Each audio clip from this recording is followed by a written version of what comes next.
And when I do, I'll also place them on this page. So if by some chance you're not able to make it to class or you want to go back and review some of the things that was discussed, the lectures will be recorded and you can download it here, okay?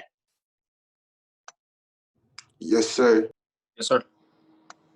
And then for submitting most of your work, you're gonna, and again, like I said, you can see the syllabus here, please. I'm gonna go over the syllabus briefly in a moment, but please take some time to look it over today. Your most important area is gonna be coursework.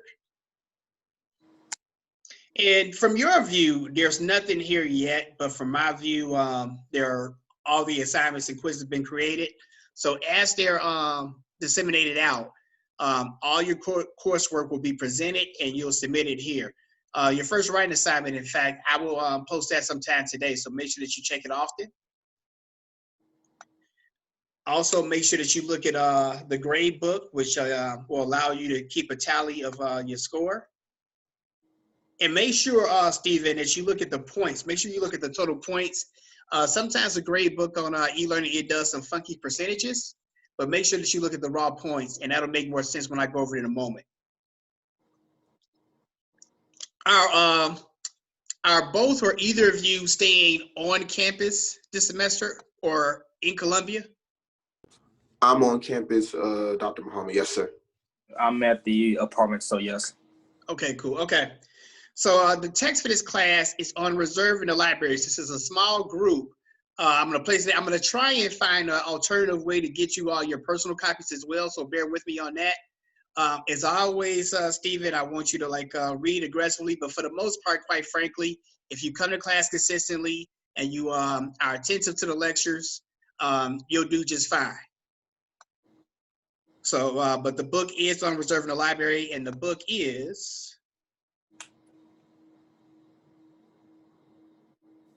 it's I have to change this up because I changed the book. The book is actually Hutter Experiencing Cities, Hutter's Experiencing Cities. I will email you the correct ISBN and all that after class today. But all you have to do is go to the library, tell them that, for Dr. Muhammad's class for urban sociology, and you'll be able to get access to the text. So I hope that you'll avail yourself to that sometime over the weekend. Just do a little bit at a time. Like I said, it shouldn't be too overwhelming, but you don't want to get too far behind. I'm going to go through the syllabus very quickly. Both of you all are experienced upperclassmen, so you should have a good sense of the structure of these courses. I think I've taught both of you before, so my format is pretty straightforward. Make note, of course, of the office hours. Although, as always, if you need me beyond those office hours, just let me know in advance, and I'll make it happen. Make sure that, if you do need me, try as best you can, just try and let me know with as much notice as possible if you need me beyond these office hours. And even actually during the office hours, give me some notice because I won't be on campus this spring, so we'll do it virtually. We'll do our office hour meetings on Zoom. So I want to make sure that we are able to schedule that sufficiently. But I'll be available through the day. So if on a random Wednesday in February, you email me and hey, Dr. Muhammad, can I meet with you today around 2 o'clock? More than likely, that will be facilitated. As you know, though, I try and be, really engage my students one-on-one. So as we get into the semester, more and more of my time slots will fill up. So always do yourself a favor of trying to get in as early as possible. But if you can't, I will try and make it happen for you that day. Even though we're virtual, our class will still meet Monday, Wednesday, and Friday at 11 a.m. Obviously, on Monday, this coming Monday, with Martin Luther King Day, we'll be off. So when we come up on Wednesday, I want you to be really up to speed on some of that reading, okay, Charles? Yes, sir. I'll allow you to look at the course objectives on your own, but really do take this seriously, particularly where Charles, how we've worked on your resume and cover letter at times. 1 second here.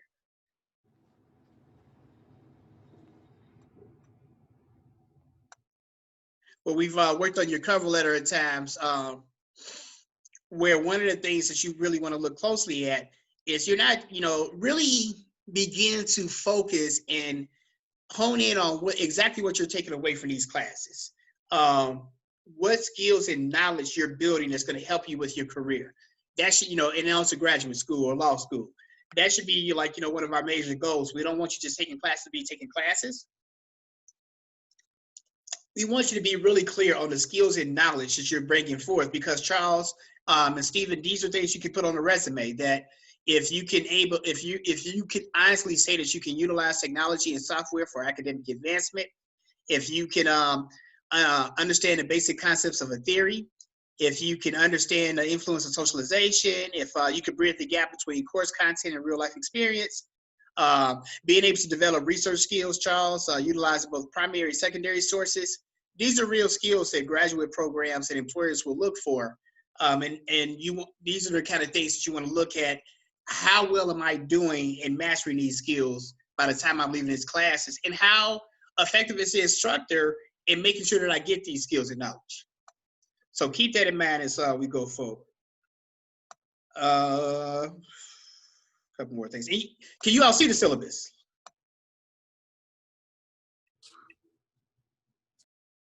Hello? I'm still looking at the course stuff. Okay, for sure. Okay, I'm sorry. Yes, sir. Mine's still loading. Yes, sir. One. Let me change my share. I apologize. Now can you see the syllabus? Yes. Okay, cool. All right, sorry about that, fellas. So yeah, so make note of the office hours here. Again, this is on e-learning for you. Check out the course objectives again to see what you're actually learning, and if we're actually teaching you these skills and knowledge. And when you update your resume at the end of the year, you should be able to add some things from these various classes that you can speak confidently that you're able to master. You probably won't master all of them, but I would be very surprised if you don't master some of them. The course policies are pretty straightforward. Check this out at your leisure, particularly the plagiarism policy, but we'll go over that in more detail as we get closer. I want to begin to go over the course schedule. Again, the book is available on reserve in the library. So for most of the first week, we're going to go over chapter 1. So I'm supposed to start chapter 1 today. I will not do that.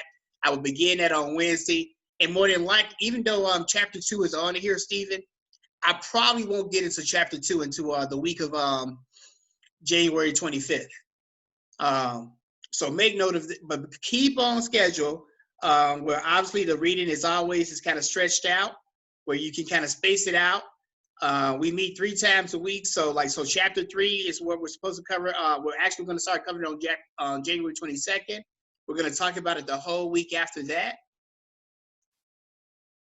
So as always, my recommendation would be to, go to the library in between classes and read like 5 to 10 pages a day, and you'll be on point.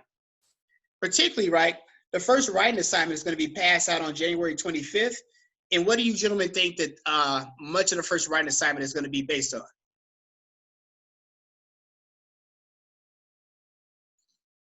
Hello. Chapter 1.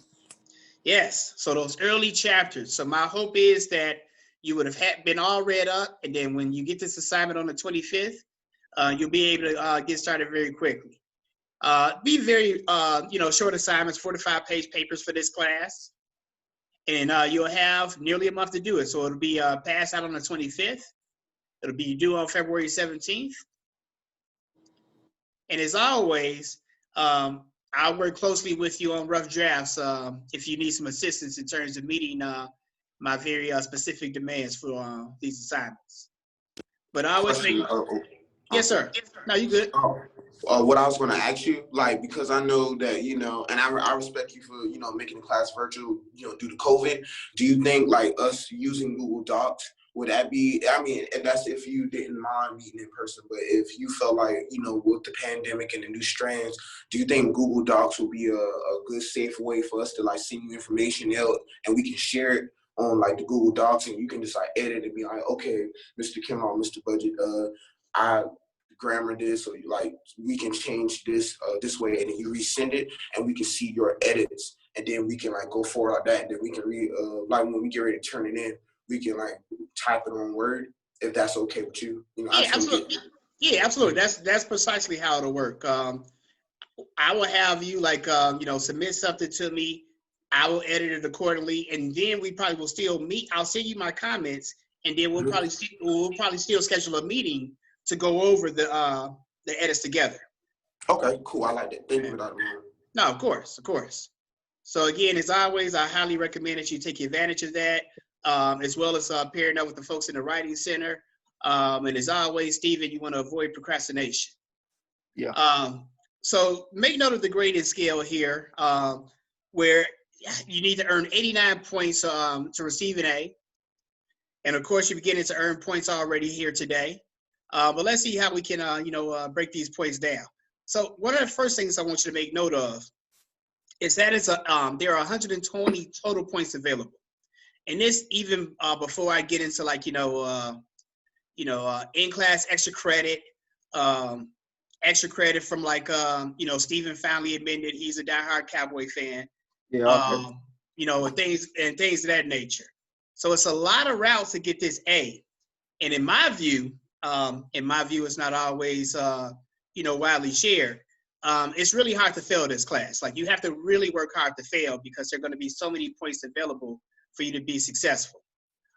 Additionally, I understand that all students have, all people have different strengths and weaknesses. Some of you may not feel as confident test takers. Some may not be as confident in your writing. So you can, I try and structure the class where whatever your strong suit is, you can still have a pathway to success. Although I believe all of you are more than capable of being successful in all these different assessments. So again, 2 writing assignments worth 15 points each. And given the availability or the opportunity to submit unlimited rough draft, Stephen, I don't see any reason personally why a student can't get a perfect 15 out of 15 on these assignments. Again, if you start early, that's very helpful. We'll do some in-class writing as well to give you some practice with the kind of writing that's going to be expected for these papers, and just to give you a chance to really structure and organize your ideas. So we'll do some of that as well. We'll have 2 quizzes. Each quiz will be a pop quiz, Stephen. It can come at any time. It could be next Wednesday. Who knows? I don't know. But if I was lies to take it. But if I was you, I would stay ready. All right. So please, please, please make sure that you're up to speed on stuff. And as always, like if you come to class routinely, and if you listen attentively, a lot of the content of the quiz will actually be shared with you well beforehand. The same is true of the midterm exam as well as the final.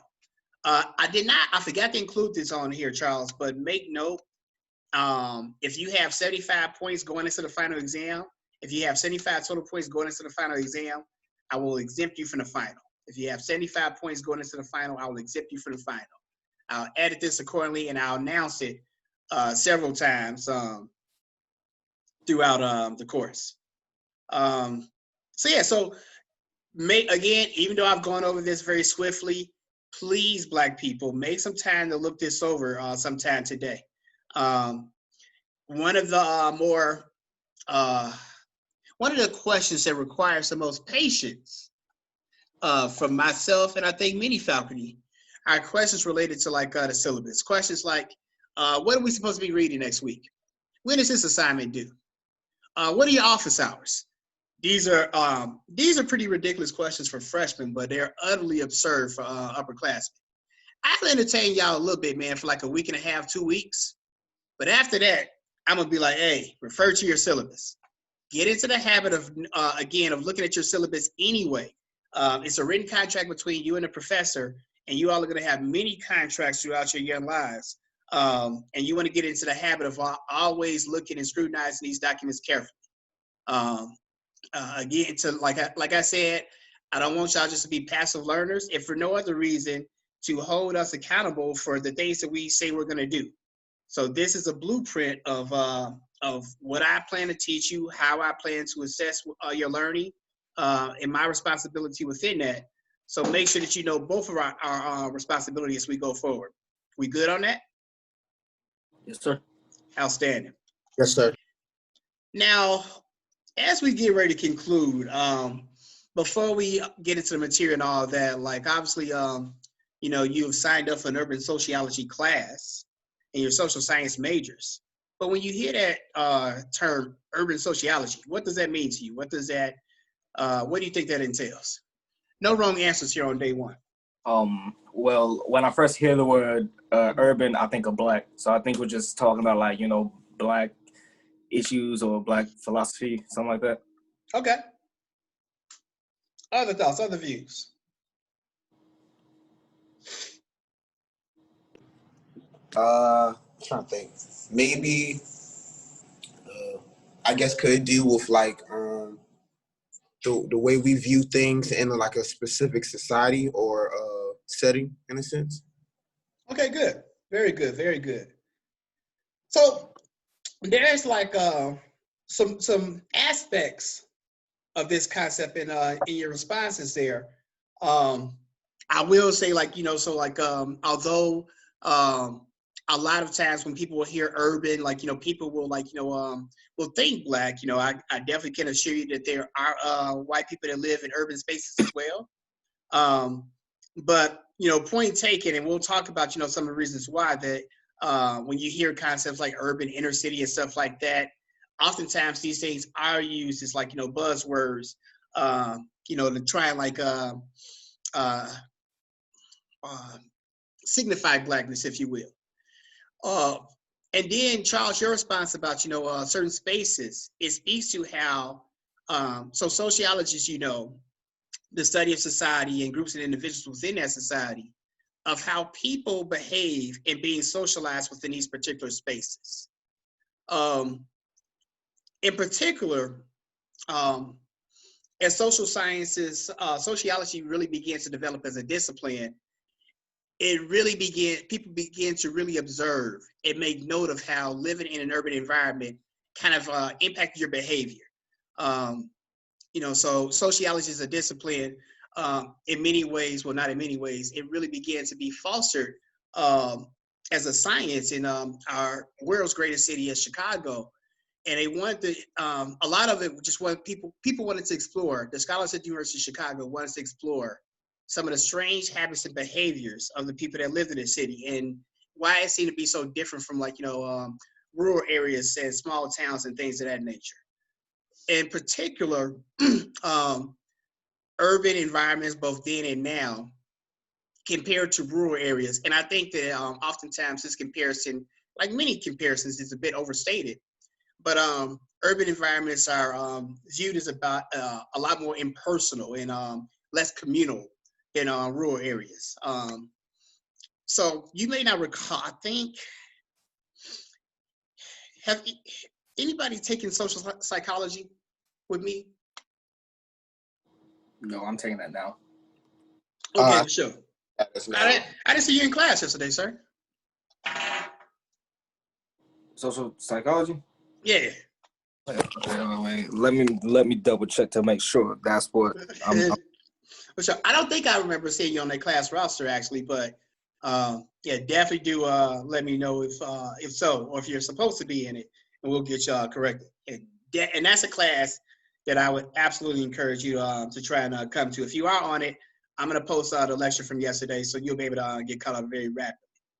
But we'll talk about this in here, right? But there was a famous case in incident in New York City in the 1950s with a woman by the name of Kitty Genovese, where she was brutally raped and murdered in New York City.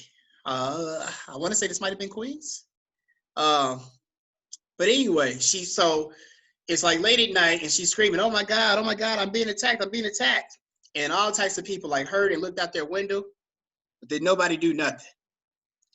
This was dramatized as kind of the indifference of the big city where just people are just so careless and not really connected to one another in a way that would not happen in a small town where you probably wouldn't know the girl. But it's like, okay, people are looking like, well, shit, I don't know her, man. It ain't my problem, so she's gonna have to work that out. And/or there's people's specific jobs who are hired to do those kind of things. So I'm finna continue doing what I do. Now, that example is overstated. what happened there in many ways was that people looked out the window and saw what was happening, and they assumed that somebody else called the police. But point taken that whether we buy into the exaggeration of that case or not, anybody who's been in, and I'm not sure, if you've grown up in a big city, but if you've been in a big city, you can see just a difference in the personality, demeanor, and all that. And even in many ways, a difference in how people perceive the world. One of the ways that we see this, for example, that I want you to pay keen attention to, is in our nation's politics. That urban environments and rural and smaller towns, there's a dramatic political divide. So it's not an accident, that cities like Atlanta, Philadelphia, New Orleans, Chicago, New York are incredibly democratic. And, oftentimes, smaller states are not. If you've ever, and I hope that on election nights and stuff like that, you'd be looking at some of the maps and you see all the blue and red and stuff, right? You see the blue and red states. Yeah. But oftentimes, if you really break it down, like there's a whole bunch of red all over the country. And then you'd be seeing these huge pockets of blue. Did anybody see like the Georgia race, for example, and see that mapping? Oh yeah, that one was ridiculous. But what it spoke to, right? And some of this is changing. Like they were able to spike the vote in some of these rural areas because even though there are a lot more minorities that live near in urban areas, it's a lot more Black and brown people that live in rural areas and is often given credit. So a lot of that vote was generated, but make no mistake about it that without the greater Atlanta area, that wasn't happening. Same thing again, Pennsylvania, Michigan with Detroit, et cetera, et cetera. Hell, quite frankly, in my home state of Illinois, once you get outside of Chicago, you're in Kentucky. So it really just speaks to these divides in people's values, a term that we talk about often in sociology, often are attributed to these environments. Again, some of this is overstated, so we'll talk about, and then our country is very blended. There are many people that have lived and grew up in both urban and rural areas. Even being a city boy myself, I'm not at all unfamiliar with more rural settings by any means. Although I prefer urban environments, all day, every day. But bringing it back home, what I want you to really be key in on as we go through this class is how these urban environments impact people's behavior and impact on the wider nation itself and its our norms and values. Let me go back up real quick. And each chapter will kind of break this down. So much like a film title, a book title, or even a preview gives you kind of a sense of what it's going to be about. Really look at the chapter titles even before you start reading them to kind of get a sense of what is going to be unpacked in each chapter.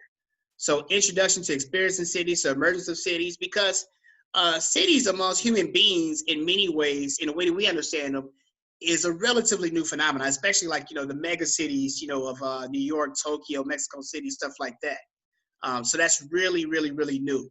Through most of human history, people have lived in smaller groups in rural areas.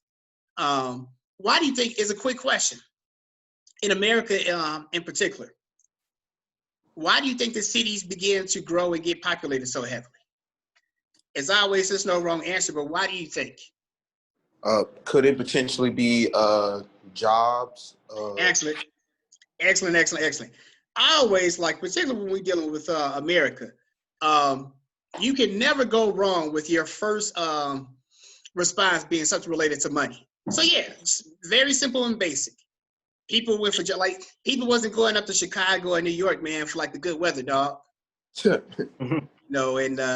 hospitable environment. There were jobs there in Cleveland and Detroit and places like that.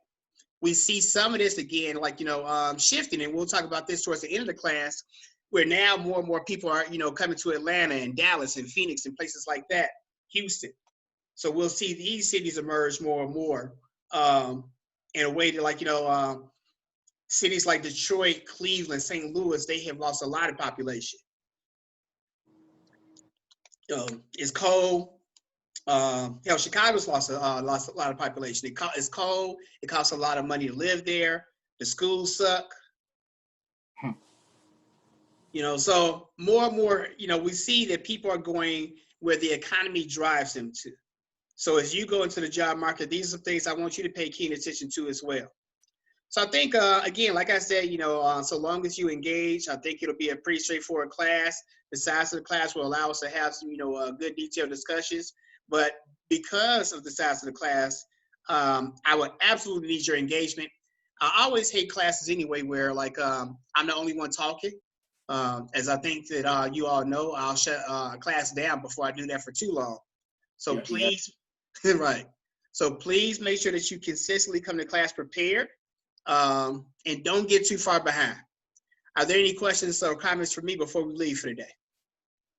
Yeah. So was you serious about when you said I can get like a little bit extra credit if I admit that I'm a Cowboys fan? Because you was, I would do it. I would right now. I put that on everything. Nah, he has to wear a jersey. You gotta let him wear it. I don't care. I'll do it. We'll revisit that at the end of class. I'm not gonna give you no extra credit for it today, but at the end of the class, I may give that some consideration. I bet. Just say less. Dr. Mama, I have a question on comment before I let you go. But it's it's not related to our class, but I know you're one of the chairs for our department. I had 2 classes that I visited on yesterday, and I was just waiting the whole time. So I waited like a good 10-15 minutes, and to my knowledge, from what I've been hearing, like from the teachers that came to me, like while they saw me sitting in the class, they said that there were block classes and that they started on March 11th. But on e-learning, it still said January 14th. So I just wanted to get clarity on that because I was waiting on a class. Me and one of my classmates were waiting in the class like for like a good 10-15 minutes. And then one of Dr. Lucretia Glover, she came and, she spoke to us and she let us know that it was It started on March 11th. So I just wanted to make sure, because I didn't want to be marked absent or anything like that. We were actually inside of the classroom. But other than that, everything you said was perfect. And, Okay, for sure. Do me a favor, email me about that, and I'll investigate and see what's going on. And I'll if we need to make any changes to anything, just let me know. But yeah, send me an email about it, and I'll follow up for you. Yes, sir. Thank you. No, not a problem. All right, Black people. Again, please make sure that you hit that library and start to get ahead of the reading ahead of next Wednesday's class. If you have any questions between now and then, let me know. Please check out the syllabus and be checking. Always, especially in a virtual environment, as a final point, I always get into the habit of checking your email like every single day. One of the things that I don't have any patience for at all is I didn't know this, I didn't know that because you didn't check your messages. Again, it's budding professionals in the 21st century. Electronic communication is the most common form of communication. So your supervisors, or when you run your own businesses with your employees, you're going to routinely communicate electronically. So you have to always be checking your email, okay? And if you have any technical problems related to being able to attend class or get onto my island or anything like that, let me know as soon as possible.